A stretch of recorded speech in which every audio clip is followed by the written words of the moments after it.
It's still a brand new week, and this lunch hour will be filled with news making headlines across Namibia and expanding to the rest of the continent and the globe. Now, in the news today, Ongwediva residents to receive monthly municipal bills via SMS or email. Rental growth on an upward trajectory. We also take a look at the news headlining today's daily newspapers, bring you sports news and international headlines. This and more in today's broadcast. My name is Glen Rashipura and this is NMH at 1.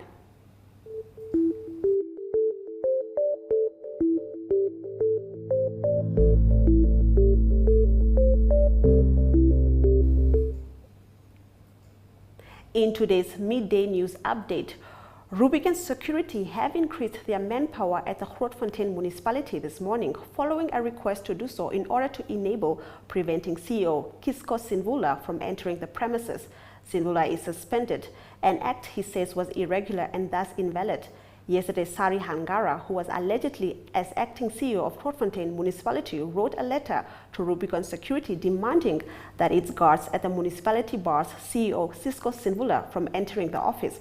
Sinvula insists the suspension is illegal and has not been endorsed by the line minister. Do stay with us when we bring you more news from our visual segment. Have you received a loan from NSFAF? NSFAF loan is the same as any other loan. It must be paid and settled. NSFAF has a set of guidelines on how you can repay your loan and become debt-free. Therefore, it is important that you, a former beneficiary and a responsible Namibian, show your patriotism by helping pay back your loan and thus helping NSFAF become a revolving fund for the benefit of future potential students. By failing to pay back your NSFAF loan, you risk being blacklisted or having a court order against you. So arrange with the fund to pay back your loan today. For more information on how you can repay your loan, visit our website at www.nasfaf.na or visit our Facebook page or Twitter. Do the right thing and hashtag payback the money.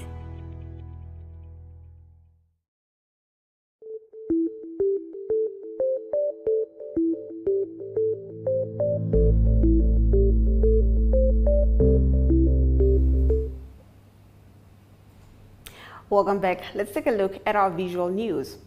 Now, residents of Ongwediva will start receiving their monthly municipal bills through SMS or emails by July. Council spokesperson Jackson Muama spoke to Toyemo Haidula about this move.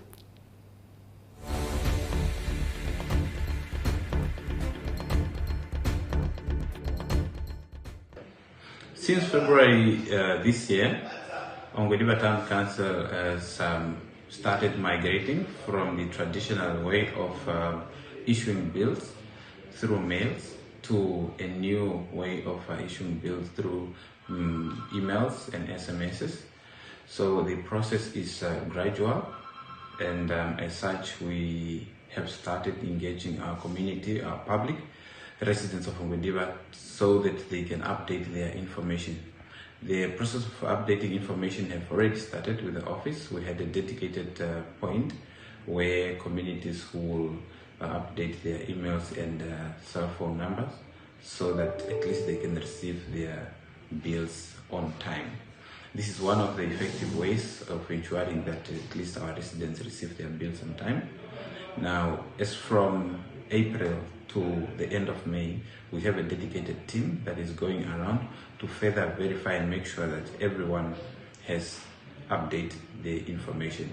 It's a very simple way of doing it through a form, and we have so far received about 450 residents who have updated their information. Henceforth, more are invited to do that, because as of July 2022, and that is actually the beginning of the financial year, all our consumers are expected to be receiving their bills through SMSs or emails, because we know for sure that those who do not have emails or access to emails, obviously they will have access to their cell phones with their SMSs, and we believe this is convenient for everyone, and we really want to encourage that.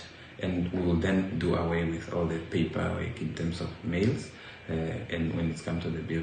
But further to that, this will...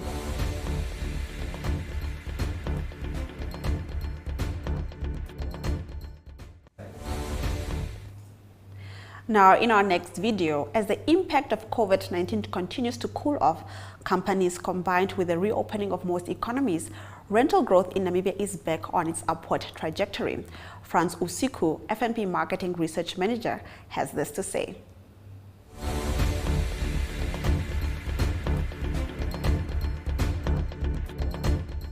Negotiability and tenants seeking out for larger apartments. At the end of 2021, the 12-month average renter index growth posted a contraction of 0.7%.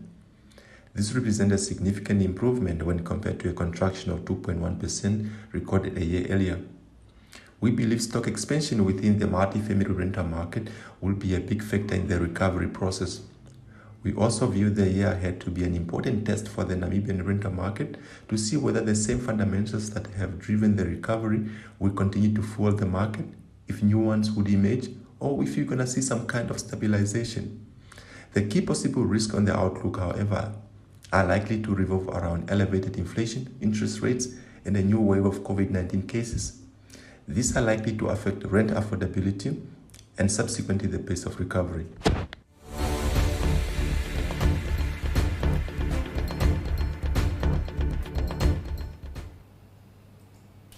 In our third and final video, competitors of WorldSkills Africa share their excitement about being part of the event currently taking place in Swakopmund. More than 100 competitors will be competing in 16 skills. They spoke to Micheline Nawatasis. Let's have a look.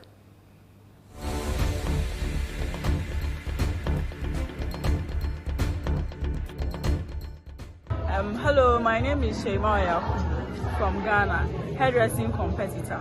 I'm really proud to be here to experience the WorldSkills Africa because it has given us an opportunity for us to exhibit our talent, to explore what we have in us, and it has also given us the opportunity to travel outside our country to experience some culture, their weather, their food, everything. And I'm so excited to be in Namibia, especially their weather. I love their weather and some of their food. Thank you. Okay, so my name is Dela Demboko. I'm from Ghana, fashion technology representative, and then I'm here to compete with other countries here. Okay, I'm so much excited to be in Namibia. This is a wonderful country, and then I just love the environment, the food, and everything. It's just so lovely. I love Namibia. I love everything about Namibia, and then I want to assure everybody that just be skillful, have the skill, and then do whatever you want to do. Just have the mindset, be determined to do whatever you want to do. So I want to say, I love the country, everything, and then I'm here to take the gold back to my country. Okay, thank you. Okay, so hi guys. I'm Antonio Hilsebeke from Namibia. I'm a competitor in the electrical skill area, and I'm representing my country. I'm quite excited. You know, it's an honor to represent my country in this skill area and to just showcase my skills. You know, I work hard for this. I've been looking forward to it for so long, and I'm prepared to win the gold and to bring it home. You know, not bring it home, but it's gonna stay. It's not gonna go anywhere. So yeah, I'm pretty much excited. Hello, my name is Hesta Joyce. I'm from DRC. My skills is restaurant service. I very like Namibia. Namibia is so nice. I was to visit. I see Atlantic Ocean. It was so good. I'm here for WorldSkills Namibia, and I think that I will give the best. I will do the best. That's all. Hello. My name is Kamanga Mutombo Jesse. I'm from DRC and I'm Wada. Yeah, my first impression in Namibia. Namibia is a beautiful country and Swakopmund is a beautiful town. My first time to explore the desert. It was very happy, and I had a very joy to explore the big desert of Namibia. I'm very happy to visit the Namibian country. My name is Frederick Asonde. I'm from Zambia, a competitor. I'm here in Namibia. My party I'm doing here, I'm a black career, and I'm glad to be here. WorldSkills has really made my life to be significant, and I've really been looking for this opportunity. I thank God that I've really managed. I've beat off some of the competitors in my country, and I've been chosen as a Zambian ambassador to be here. So I'm so glad World Skills has really made something to change into my life. Thank you, guys.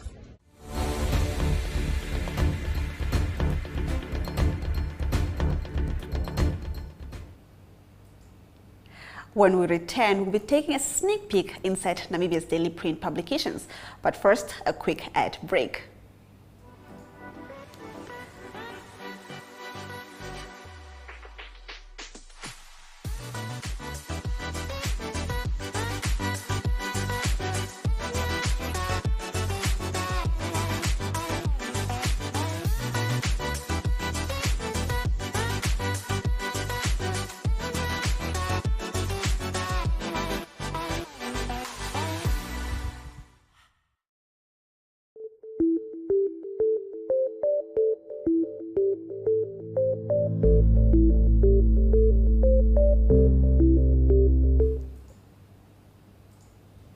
Welcome back. Let's take a look at our daily newspapers.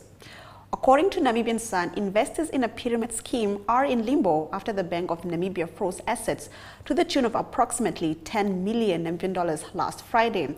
The central bank was able to secure a judgment in its favor through High Court Judge Marlene Tomasi. Investors in the Retribute Citerra private investment scheme are now unable to withdraw funds from the scheme run by one Ruan Smith, who started receiving funds from the public from March 2015 with as much as $35 million passing under his name, according to a bond answering affidavit.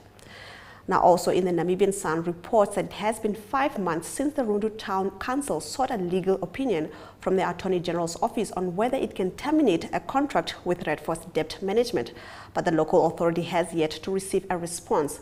This after the debt collecting company failed to meet its monthly targets. As per the contract, Redforce is expected to collect a minimum of $5 million a month. However, the company has been failing miserably in its task. The last time it managed to meet its target was February 2021, when it collected $9,827,129 Namibian dollars. Now, the Republican reports that a Windhoek man who was detained for several weeks after he was arrested in February this year for allegedly raping a 14-year-old girl was released on bail.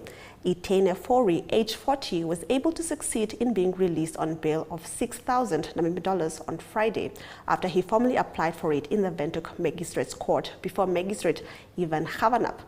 Public prosecutor Rowan van Wyk opposed bail because of the seriousness of the charge, the possibility that the accused could interfere with witnesses, the risk that he could flee to South Africa, and the strong evidence that the state has against him. Also in the Republican, it is reported that the president of the Namibia Transport and Taxi Union, Werner January, is involved in 2 court cases in the Windhoek High Court. The first is a claim of $75 million against the former Minister of Interior, Immigration, Security, which Republican reported on last year.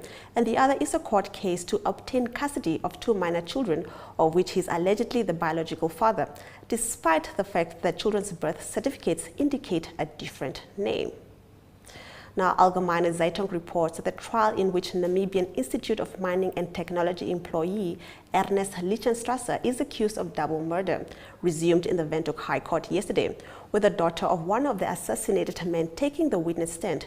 Dietlande Jacobs, daughter of the institution's then managing director Eckhard Müller, confirmed that all her father's personal belongings he had with him in the morning of his killing had been returned to the family. The police only confiscated his cell phone.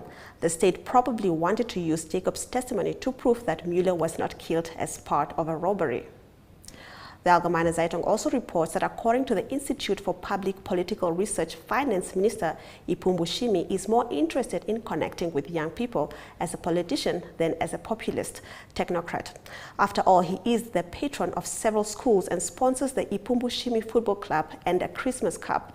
He was clearly trying to instill some hope in the youth amid an endless fiscal gloom that makes up the bulk of the budget. The IPPR points to the repeated negative growth rates of the past 2 years of Shimi's era. Do stay with us as we bring you more news from the newspapers right after the break.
Welcome back. We return with more news from our newspapers. The Namibian reports that as criticism mounts over Namibia spending billions on a 6-month presence at the Expo 2020 Dubai, the Namibia Investment Promotion and Development Board says it is still too early to determine how much business the country has raked in. The country's participation at the Expo ends on Thursday after it kicked off on 1 October 2021. NIPDP Senior Manager for Marketing, Branding and Communication, Catherine Chipushu, yesterday said it is not possible to confirm the financial value of investment leads generated at the Expo yet. According to the Namibians, some women in the north who depend on contraceptives for family planning purposes have been struggling to get access to contraceptives offered at state hospitals and clinics. Several say they have been turned away. Helena Ipinge, age 34, says she fears falling pregnant for the 4th time due to not being able to access contraceptives. New Era reports that multiple inconsistencies in the recruitment and promotion of safety and security personnel were discovered by the Auditor General's Office during the 2020 financial year. Other irregularities uncovered by the Auditor General include missing funds, money approved at random, and thousands of dollars transferred to a service provider without adequate documentation.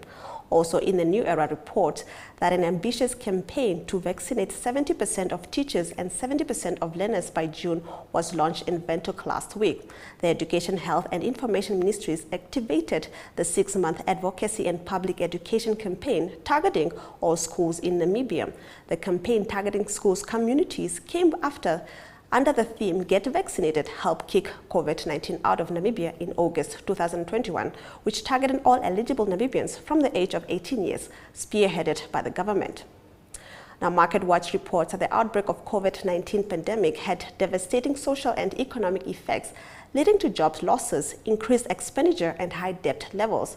Throughout the pandemic, March 2020 to date, about 15,000 retrenchments, 0.6% of the population, took place, while about 4,016 Namibians died, 0.2% of the population, according to Simony Storm. Most retrenchments occurred in the accommodation, wholesale and retail and mining sectors. This means that for every one COVID-19 death, there were almost 4 individuals who lost their jobs. Now, when we come back, we'll be zooming in on water security. Namibia is said to be 80% dependent on neighboring countries for water. These and more stories from the world of economics when we return.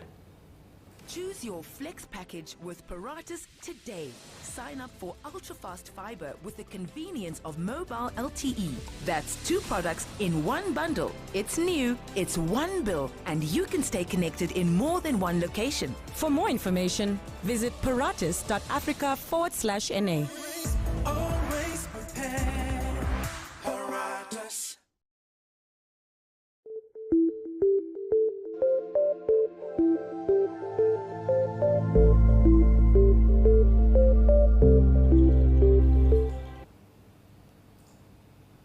Thank you for staying with us. In today's economic news, although Namibia is one of only 2 countries in Africa that have increased their water storage capacity in recent years, it is still more than 80% water dependent on its neighbors.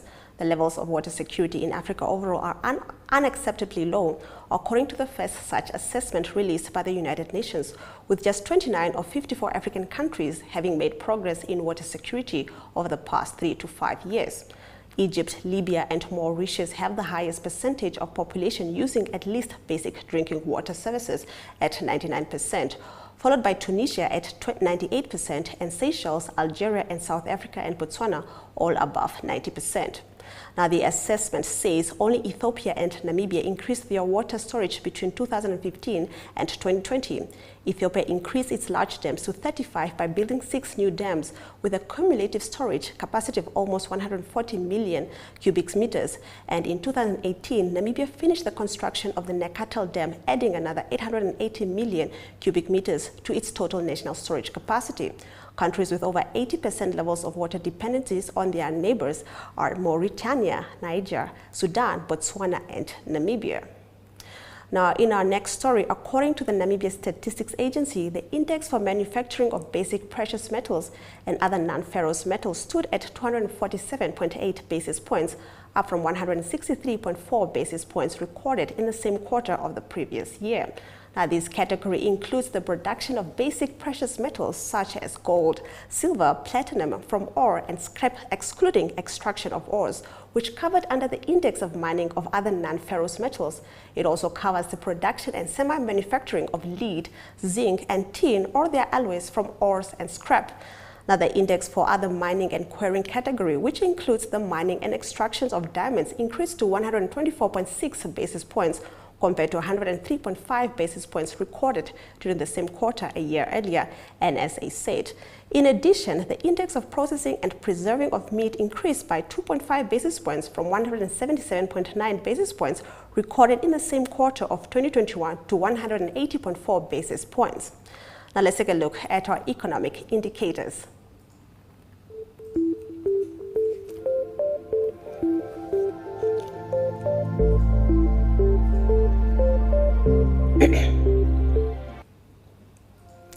The Namibian dollar is down against the British pound, euro, US dollar, while gathering momentum against the Chinese yuan. No more changes are seen on the Namibian Stock Exchange, while Namibia Breweries Limited stock prices are down by 0.01%.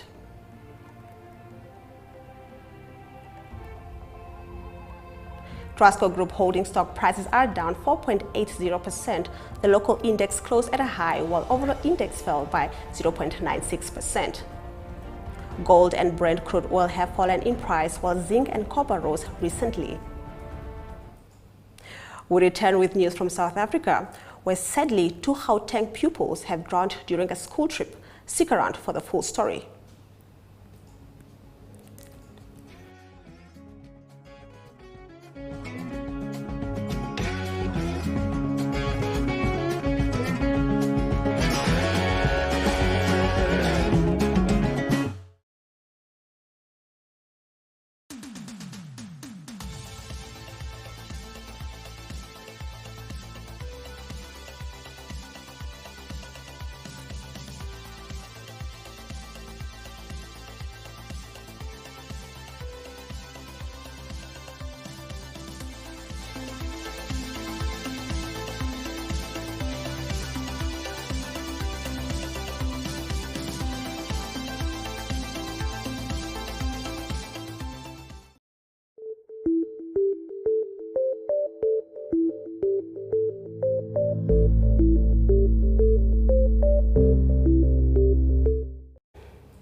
Welcome back. Let's look at news from across the continent. 2 pupils from Hoërskool Beslech in Kempton Park have passed on after allegedly drowning at the Durban North Beach during a school trip on Sunday. According to Gauteng Education Department spokesperson Steve Mabona, the school's pupils were participating in a rugby tournament in Durban and were scheduled to return this week. On Sunday morning, the pupils and several teachers went swimming at Durban North Beach, where some pupils were reportedly assisted to shore by lifeguards after experiencing challenges. Subsequent to a head count, it was realized that 2 pupils were missing. All pupils were accompanied back to the accommodation while the teachers proceeded to search for the vicinity, looking for 2 missing pupils. The search went on until the evening with no success, after which the educators opened a missing persons case at Durban Central Police Station. Now, on Monday, the educators were informed that the bodies of the grade 10 and grade 12 pupil had been discovered about 2 kilometers north of the beach, from where they went swimming on Sunday. Now, in our next story, we're in Nigeria. Gunmen in Nigeria are reported to have abducted an unknown number of passengers from a train in the northern Kaduna state. The gang mined the track between the capital, Abuja, and Kaduna City and forced the evening train to a halt. Many of the nearly 1,000 passengers on board took shelter as shots were fired. 1 man is reported to have been killed after the gunmen boarded the train. The security forces have now intervened and taken those injured to hospital. Following increased attacks and kidnappings on the main road between Abuja and Kaduna, many travelers now prefer to travel by train. This is the second time the railway has been attacked in the last 6 months. Kidnapping for ransom has become commonplace in northern Nigeria, and the bandits, as they are known locally, are becoming increasingly bold. Just Saturday, they attacked Kaduna's international airport. We now move on to international news in Bangladesh. The largest private school which caters to Rohingya refugees has been shut down. Stick around for the full story.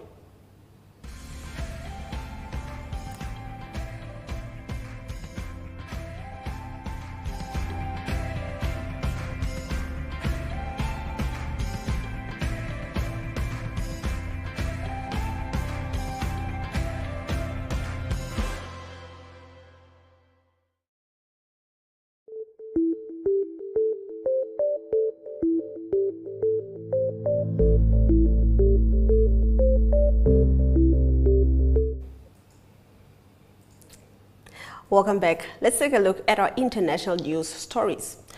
Bangladesh has shut the largest private school for Rohingya refugees, officials say, in further blow to the educational prospect of thousands of children stuck in vast camps in the country's southeast. Bangladesh has been sheltering about 850,000 Rohingya refugees from neighboring Myanmar since a military offensive in 2017 that the United States this month designated as a genocide. Since December, Bangladeshi authorities have been shutting down schools set up by the Rohingya, and late last week it's closed Kayapuri school. One cannot simply open up and operate a school without having adequate permission. This is unacceptable, a senior Bangladeshi government official said on condition of anonymity. The school was set up by Mohammed Allah, a prominent Rohingya community leader who was gunned down in September, allegedly by a Rohingya armed group that is accused of murdering opponents in the camps. Now, the private school, funded by teachers and better-off refugee families, taught around 600 older pupils, including Mohammed Mosharraf, who said he was in the middle of his final exams when the school was closed, with the armed elite police taking over the only computer at the school. Now, in our next story, we're in China.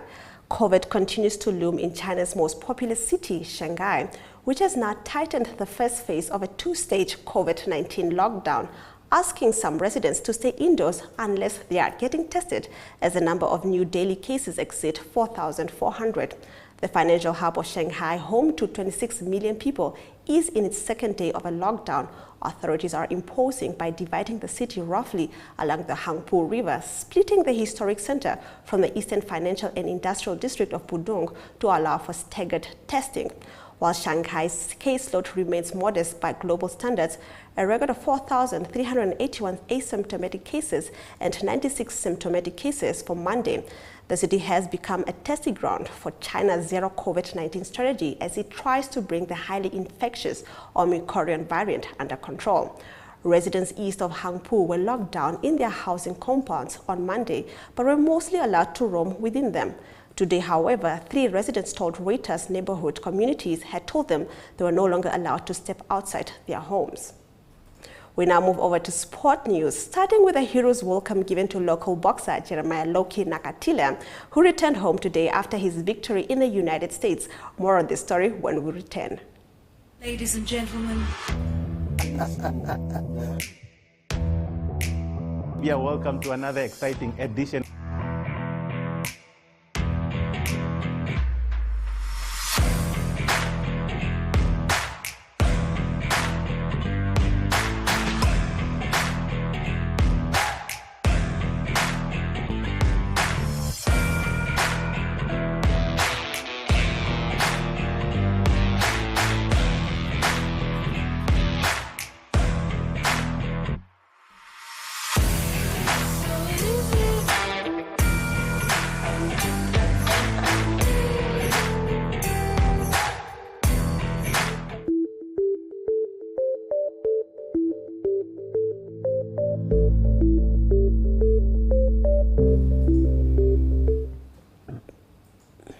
Let's take a look at our local sports news. Now, local boxer Jeremiah Loki Nakatila today returned back from the USA following his fight against Mexico Miguel Berchelt. The Namibian returned to a hero's welcome after defeating the Mexican by a 6th-round technical knockout, ending Namibia's poor run of results on American soil. An emotional Nakatila thanked the Namibian nation, including MTC Nestor Sunshine Promotions, for rallying behind him as he took on an experienced and dangerous boxer on foreign soil. Trainer and promoter Nestor Sunshine Tobias, on the other hand, also thanked their main sponsor, MTC, for making things possible. Now, in our next story, Turf Company Stadium proposal ready. Sports Turf Namibia managing member Renee Trout says they still remain in pursuit of rebuilding the independent stadium, even after the Ministry of Sports has issued a tender for the renovation of stadium. Limonta Sport of Italy and locally owned Sport Turf Namibia have revealed that they have completed their proposal to revamp the Independence and Vineta Stadium. The company, which recently offered the Ministry of Sports free consultations for the stadium, are also ready to meet the government for further talks. Katutura Sports Union Chairman Kuveri Shonga has expressed his gratitude towards football clubs and fans for having kept the union alive. Shonga believes that local sports in the heart of the capital has taken a steady improvement even after it was affected by the coronavirus pandemic, which halted activities. The chairman felt that the response from the public and teams in general has given him hope that the football and netball activities hosted by the union will continue to shine bright. Now, to stay with us for international sports news right after the break.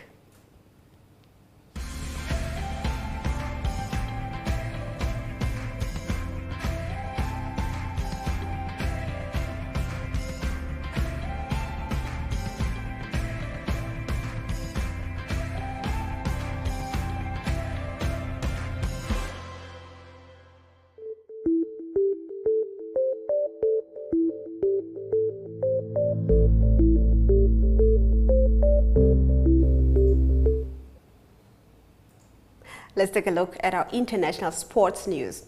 Ahead of their crunch 2022 FIFA World Cup playoff clash tonight, Ghana were forced to train in rather unusual circumstances as the lights went out at their training venue in Nigeria.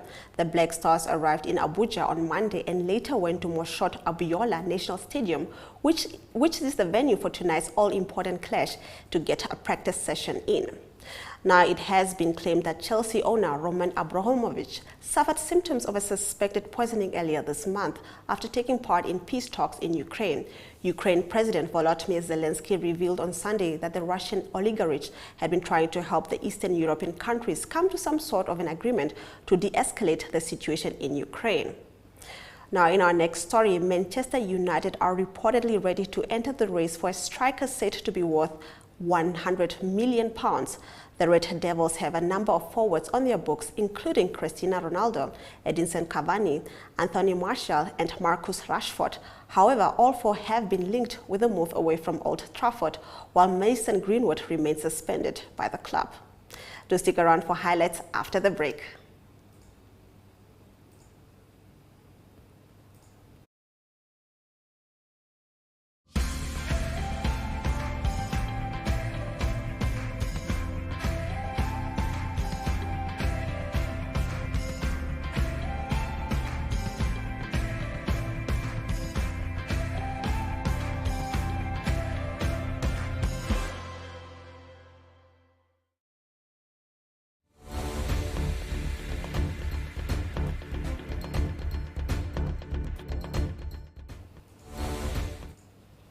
Welcome back. If you're just joining us, here are your highlights. Rubik and security have increased their manpower at the Grootfontein municipality this morning, following a request to do so in order to enable preventing CEO Kisco Sinvula from entering the premise. Sinvula is suspended, an act he says was irregular and thus invalid.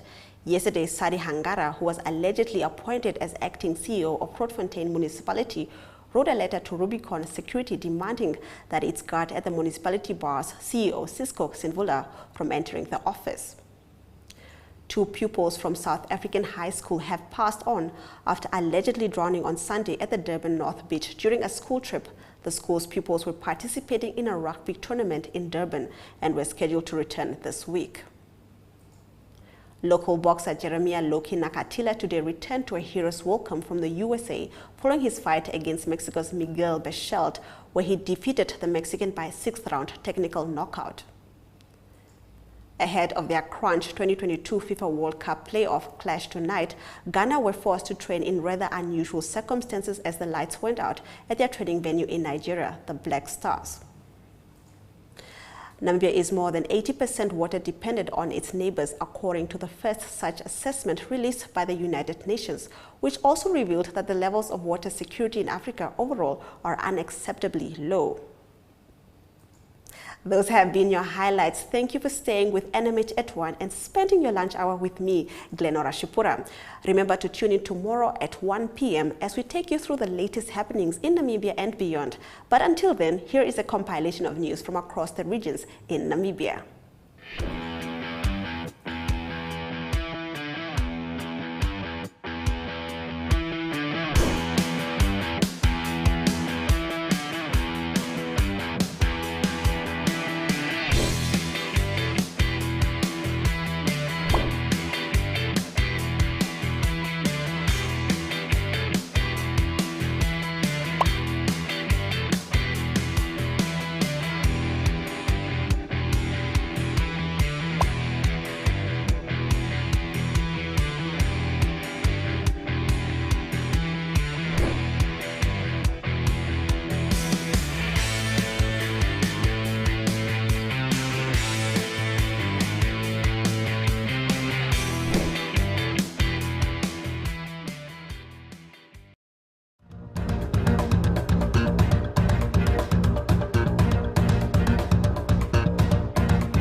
Good day and welcome to another episode of Regional Review. I am Kenya Kamboy, the Namibia Media Holdings correspondent in the Northeastern regions.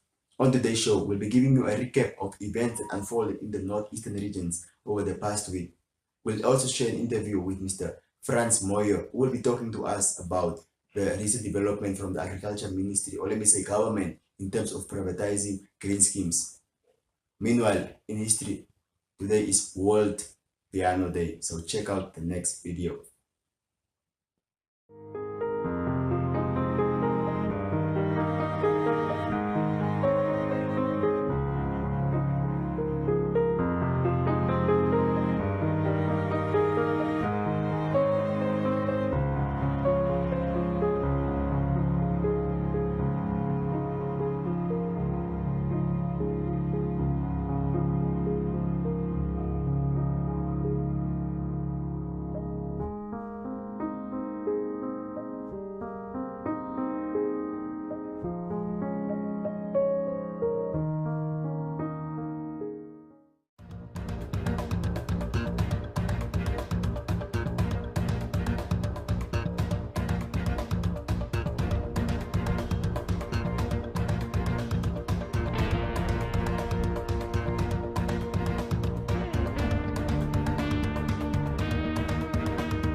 Welcome back to the news review segment.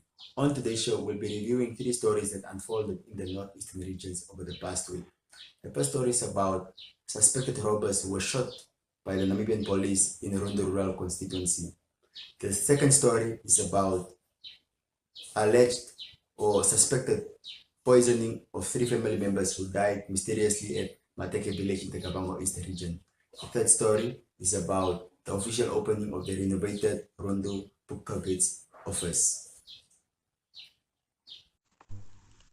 An internal police investigation is currently ongoing after law enforcement officers fatally shot 2 suspected armed robbers in the Kavango East last week. This was confirmed by Kavango East Police Crime Coordinator, Deputy Commissioner Bonifacius Kanyetu, who said that a case of murder has been registered following last week Monday's incident where 2 suspected armed robbers were shot dead by police officers. Kanyetu said that the police drew their firearms towards the victims after they failed to stop their vehicle at the mobile roadblock, and they allegedly produced a firearm towards the law enforcement officers who responded with fatal shots. He said that once the investigation is complete, the report will be given to the Office of the Prosecutor General for a decision whether to prosecute the officers or not. In regards to the incident, according to the police, it is alleged that the 2 victims were traveling in a BMW vehicle together with 2 others who were en route to a government agriculture farm where they had planned to go and rob. Apart from the unlicensed firearm and ammunition discovered after the fatal incident, the police also found housebreaking equipment in the vehicle. The deceased have been identified as Heki Panduleni Shikongo and Oletu Nukwao Andreas. Namibian Sun is informed that Shikongo was employed by the Namibian Defence Force. However, he was serving a suspension, while Andreas is a known armed robber who has a number of pending court cases at the Rundu Magistrates Court. The 2 surviving shooting suspects attempted to run away following the shooting. However, they were caught in their tracks and they were arrested by the police. Namibian Sun understands that the police got a tip-off around 2 o'clock that afternoon about a group of people who were planning to go and rob the agriculture farm. The police then kept the vehicle, as described by the informer, under the radar, whilst at the same time setting up a motor roadblock for a stop and search operation at Ngaramatea, some 15 kilometers east of Rondo, where the incident occurred. The incident occurred around 2100 hours when the vehicle. Our second story is about a family at Mateke village which has been left in shock after they lost 3 family members who died within a space of 24 hours after they allegedly consumed poison.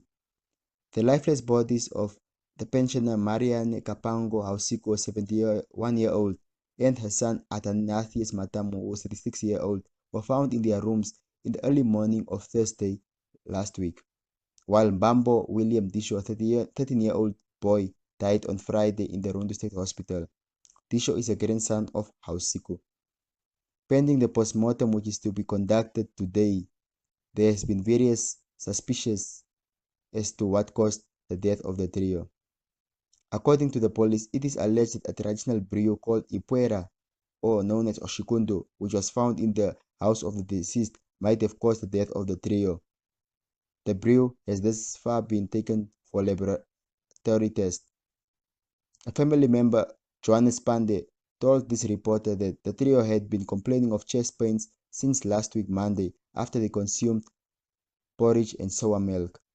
Pande over the weekend said that another twist to the story has emerged, as it is suspected that the trio might have consumed a vegetable which could have been poisonous. However, Pande said that the postmortem is the only thing that will give the family a clear indication as to what claimed the lives of their family members. According to the preliminary police report, the lifeless bodies of Hausiku and Matamu were discovered by the daughter of Hausiku, who that morning went to greet her mother, who the previous night complained of chest pains. According to the daughter of the deceased, she woke up at around 6 o'clock on Thursday and went to greet her mother, who was complaining of chest pains the previous day at home. And when she entered the mother's sleeping room, she came to find her mother sleeping on the bed, dead. When she found her mother dead, she went out to the room and ran to the brother, whose Matamu also passed on, sleeping room, to go and inform him. But when she opened the door, she came to find the brother's lifeless body also lying on the floor. It is further alleged that Matamu and Disho had visited the Andara hospital on Wednesday following the chest pains and vomiting symptoms they experienced. Both were then treated and went home thereafter. However, Disho was taken back to the hospital because his condition became worse. Disho was then transported to the Rundu State Hospital last week, Thursday.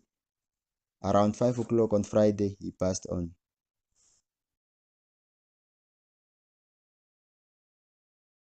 That come from Namibia. And I heard it this morning again from some of my colleagues. You have such a wonderful country. And the country is so diverse.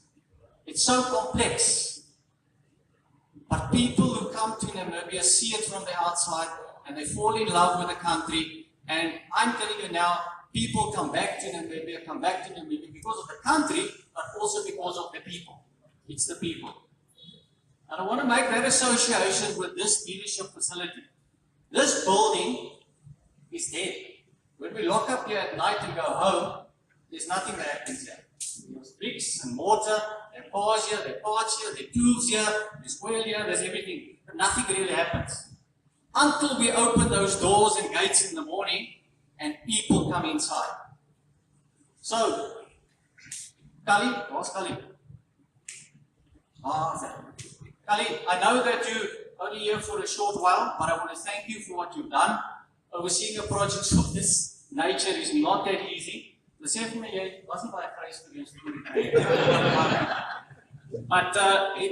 really want to thank you for putting this and setting this up.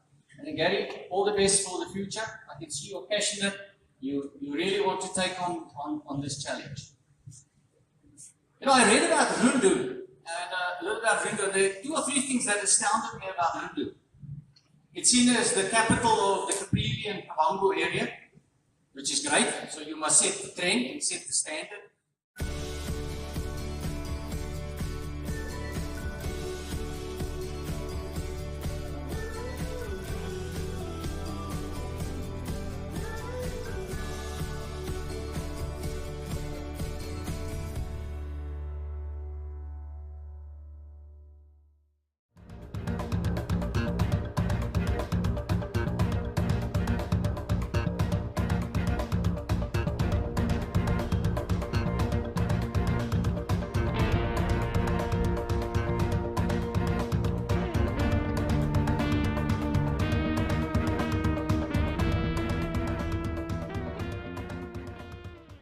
Mr. Franz Moyo, can you just tell us your take on the recent developments that we are hearing from Dubai, that the government is putting up the green scheme for private partnerships? Thank you very much. and it's always good to have such questions. To start with, I'm not happy personally. So are a lot of people that are not happy with the government taking such a step. Why are we not happy? I don't know if a consultation was done. That is, of course, in this whole region. What we know is that before the government would take such a step, they must have exhausted at least the grounds on the lower community or other apart from the cabinet itself, because we do not know and have no idea how was this consultation was conducted. Okay, but you say that people aren't happy. What are they not happy about? To be more specific, well, I don't know. This whole thing of our leaders traveling to Dubai, looking for investors, some of us expected them maybe into other projects rather than what we have that we actually failed to manage. Not because we can't, it's because we've put wrong people into this project. Like, let's just say green scheme. If green scheme is given to people that are capable, green scheme locally will be managed very well. As we speak right now, giving green scheme to outside investors, that will mean they have to own it. That means whatever, food security is not really part of us anymore, because these foreigners are going to be the owners of these projects that should be supplying food for us and then, of course, the whole country. Yeah. So basically, what you are saying is that food security shouldn't be handed in the hands of foreigners, seeing that we are already relying on other countries for food. That's exactly my point. Food should not be given to foreigners to come and manage our food. That means we are now going to depend on them. It's as good as us going to other countries to buy food for our country.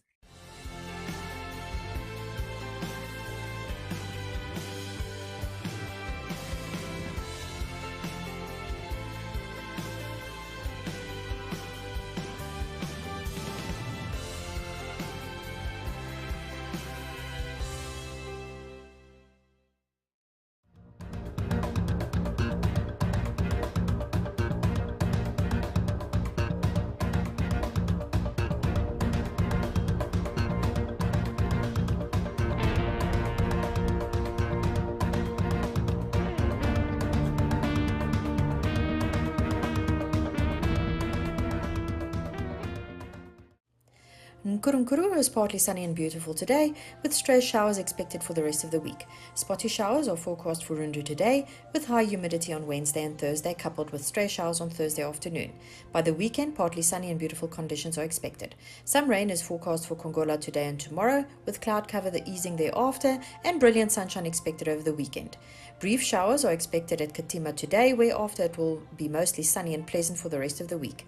At Kasane, spotty showers are expected today and tomorrow, whereafter it will be mostly sunny and pleasant the rest of the week.